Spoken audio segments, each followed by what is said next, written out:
Halo Bu Feli dan teman-teman. Pada video kali ini, kami dari kelompok 1 yang terdiri dari Jennifer, saya sendiri Yudi, Felicia, dan Gianti akan membahas mengenai jurnal transaksi, kertas kerja, dan posting. Tetapi, khususnya pada video kali ini, kami akan hanya membahas mengenai jurnal transaksi saja. Sebelum kita masuk dalam perhitungan dan penjurnalan, kita akan bahas dulu dari ilustrasi soal yang diberikan. Di sini ada PAM sebagai parent dan SAN sebagai subsidiary. PAM membeli 80% sahamnya milik SAN. Sehingga jelas PAM punya kepemilikan saham di atas 50%. Jadinya PAM ini sebagai perusahaan induk parent, dia punya kendali penuh terhadap anak perusahaannya yaitu SAN. Nah, PAM ini berhak untuk menyusun laporan keuangan konsolidasian. Berikutnya kita akan menghitung EKO-BV dan juga amortisasi. Kita akan menghitung EKO-BV-nya dulu.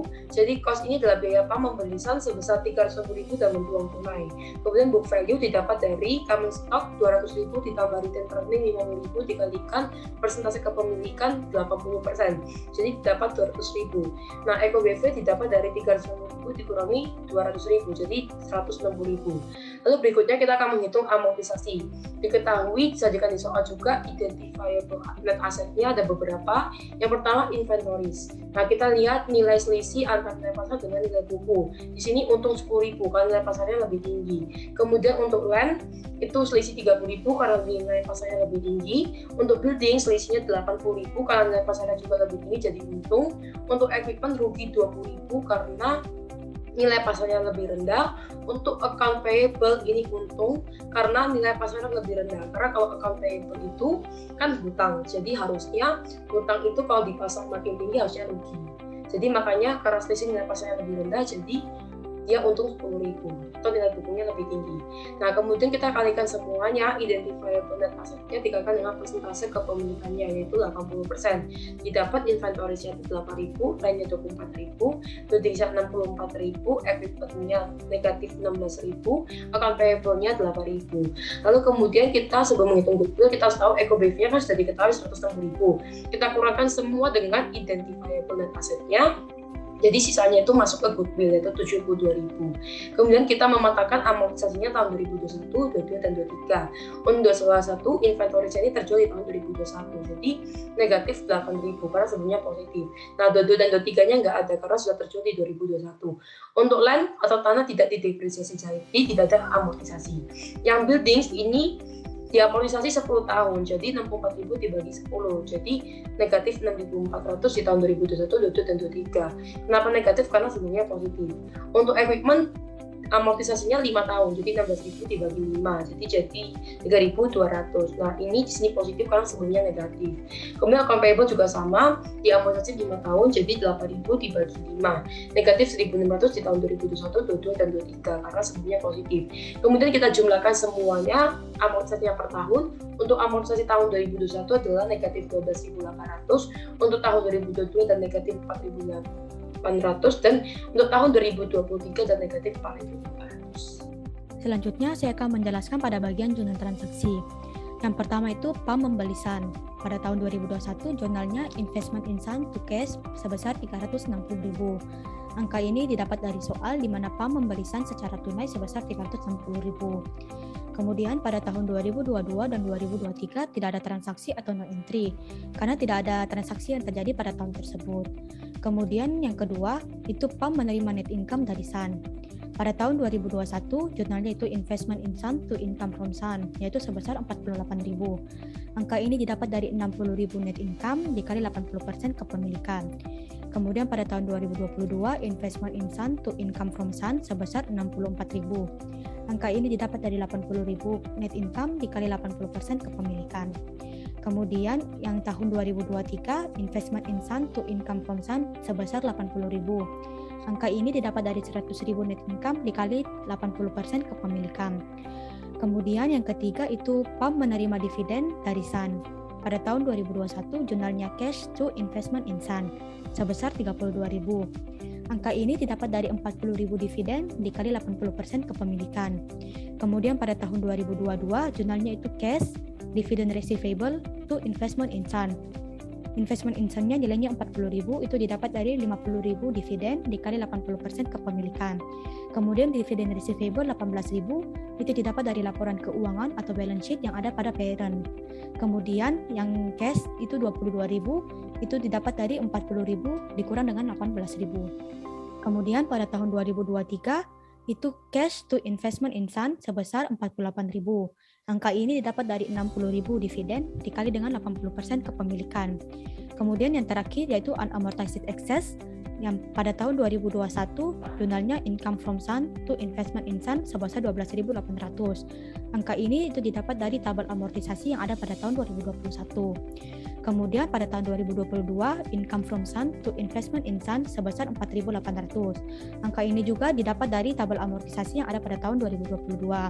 Kemudian pada tahun 2023 itu jurnalnya income from Sun to investment in Sun sebesar 4.800. Angka ini juga didapat dari tabel amortisasi yang ada pada tahun 2023. Selanjutnya transaksi inventory, di mana dicatatkan bahwa Sun menjual inventory secara rutin kepada PAM sehingga termasuk transaksi upstream. Tahun 2021 Sun menjual dengan harga pokok 60.000 dengan keuntungan 25% sehingga harga jualnya 75.000 didapat dari 125% dikalikan 60.000. Kemudian persen akhir PAM berasal dari Sun 18.000 sehingga kita harus cari harga pokok persen akhirnya dikalikan silang 60.000 dikalikan 18.000 dibagi 75.000 sehingga ketemu 14.400. Kemudian kita mencari unrealized profitnya 18.000 dikurangi 14.400 ketemu 3.600. Kemudian tahun 2022 harga pokok inventory yang dijual dengan harga pokok 100.000, harga jualnya ketemu 125.000 dari cara 120% dikalikan 100.000. Kemudian diketahui persen akhirnya 15.000.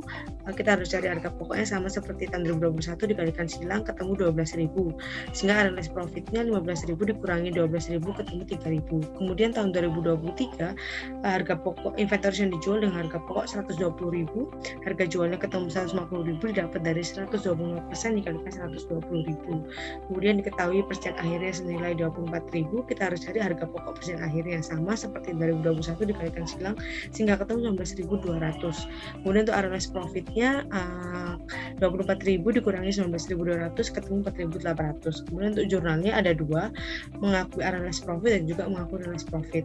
Untuk mengakui unrealized profit jurnalnya income from Sun pada investment in Sun.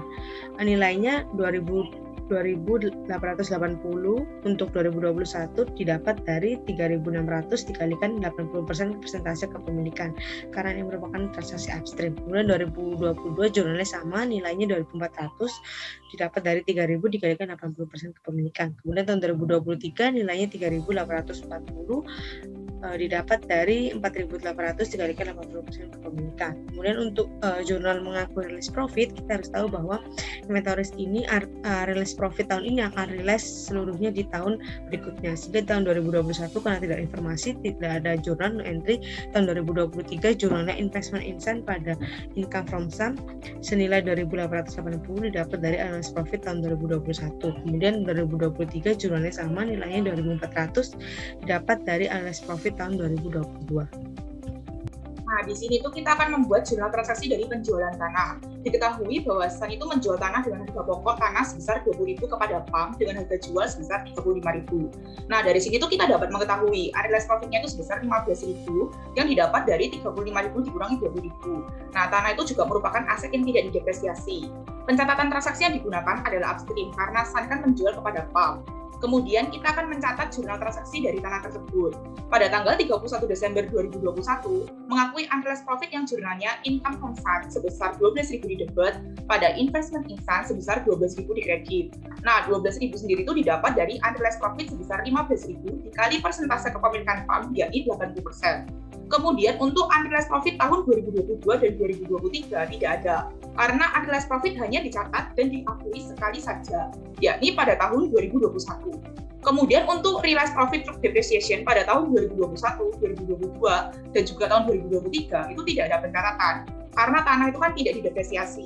Lalu, untuk realized profit through sales outside pada tahun 2021, 2022, dan juga 2023 itu tidak ada pencatatan, karena tanah itu belum dijual kepada pihak luar dan masih dimiliki oleh PAM. Kemudian di sini kita akan membuat jurnal transaksi dari penjualan kendaraan. Nah, di soal itu diketahui bahwa PAM itu menjual kendaraan kepada Sun dengan book value sebesar 6.000. Nah, 6.000 sendiri itu didapatkan dari cost sebesar 10.000 dikurangi akumulasi depresiasi sebesar 4.000. Lalu terdapat harga jual sebesar 9.000. Nah, di sini itu kita dapat mengetahui unrealized profit-nya itu sebesar 3.000 yang didapat dari 9.000 dikurangi 6.000. Kemudian masa manfaat kendaraan adalah selama 3 tahun. Pencatatan transaksi yang digunakan adalah menggunakan downstream, karena PAM kan menjual kepada Sun. Kemudian kita akan mencatat jurnal transaksi dari kendaraan tersebut. Pada tahun 2021 itu tidak ada pencatatan, karena kan tidak ada transaksi, sehingga unrealized profit itu tidak dapat diakui. Lalu pada tahun 2022, PAM menjual kendaraan kepada Sun, sehingga mengakui unrealized profit yang jurnalnya income from Sun sebesar 3.000 di debit, pada investment in Sun sebesar 3.000 di kredit. Nah, untuk tahun 2023 itu tidak ada pencatatan unrealized profit. Kemudian untuk realized profit depreciation pada tahun 2021 itu tidak ada pencatatan. Pencatatan baru dilakukan pada tahun 2022 dengan jurnal investment in Sun sebesar 1.000 di debit pada income from Sun sebesar 1.000 di kredit.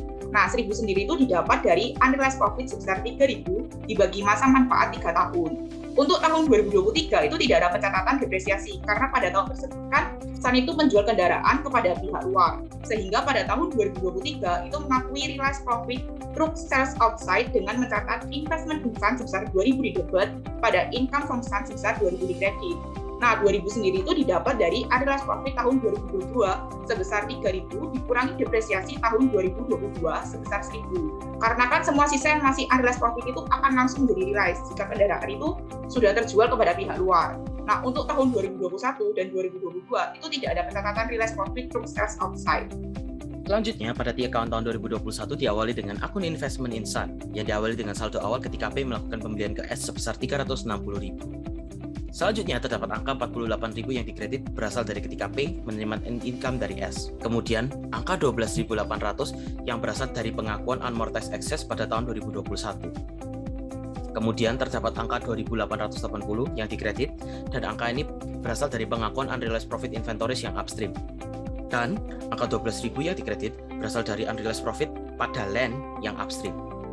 Setelah dilakukan kalkulasi, memiliki saldo akhir sebesar 348.320 dan memiliki selisih kredit sebesar 11.680. Dalam akun income from S diawali dengan menerima net income sebesar 48.000, kemudian angka sisanya mengikuti penjelasan saya yang sebelumnya pada saat akun investment in S pada tahun 2021 dengan saldo akhir sebesar 20.320. Pada T account tahun 2022 juga diawali dengan investment in S yang dimulai dari saldo tahun lalu yang sudah disebutkan sebelumnya sebesar 348.320. Kemudian terdapat angka 40.000 yang dikredit dan itu berasal dari ketika P menerima dividen dari S.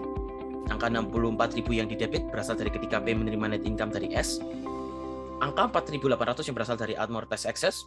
Kemudian angka 2.400 untuk unrealized profit pada inventories tahun ini. Kemudian angka sebesar 2.880 berasal dari unrealized profit inventories tahun lalu yang di-realize. Kemudian ada angka 3.000 yang berasal dari unrealized profit di equipment. Dan 1.000 yang berasal dari pengakuan realized profit melalui depresiasi di equipment. Setelah dilakukan kalkulasi, terdapat saldo akhir sebesar 366.000 dengan selisih debit sebesar 17.680. Kemudian, selanjutnya terdapat pada income from S tahun 2022 yang diawali dengan saldo sebesar 64.000 yang berasal ketika P menerima net income dari S dan sisanya sesuai dengan penjelasan saya ketika investment in S pada tahun 2022. Dan setelah dilakukan kalkulasi terdapat penghitungan sebesar 57.680 sebagai saldo akhir. Pada T account tahun 2023 diawali kembali dengan akun investment in S dan saldo awal investment in S 2023 mengikut pada tahun sebelumnya, yakni investment in S pada tahun 2022. Selanjutnya terdapat angka 48.000 yang berasal dari ketika P menerima dividen dari S. Selanjutnya terdapat angka 80.000 yang berasal ketika P menerima net income dari S. Kemudian terdapat angka 4.800 dari unamortized excess. Kemudian terdapat angka 3.840 untuk unrealized profit pada inventories tahun ini. Kemudian angka sebesar 2.400 berasal dari unrealized profit inventories tahun lalu yang di-realize tahun ini. Kemudian terdapat angka 2.000 untuk mengakui realized profit through sales outside. Setelah dihitung kembali dan kemudian menghasilkan saldo akhir 393.760 dengan selisih debit 27.760. Kemudian yang terakhir terdapat akun income from S 2023 yang memiliki saldo awal 80.000 yang berasal ketika P menerima net income dari S. Sisanya mengikuti penjelasan saya yang sebelumnya di akun investment in S di tahun 2023 dan memiliki saldo akhir sebesar 75.760. Sekian presentasi kami mengenai jurnal transaksi. Terima kasih.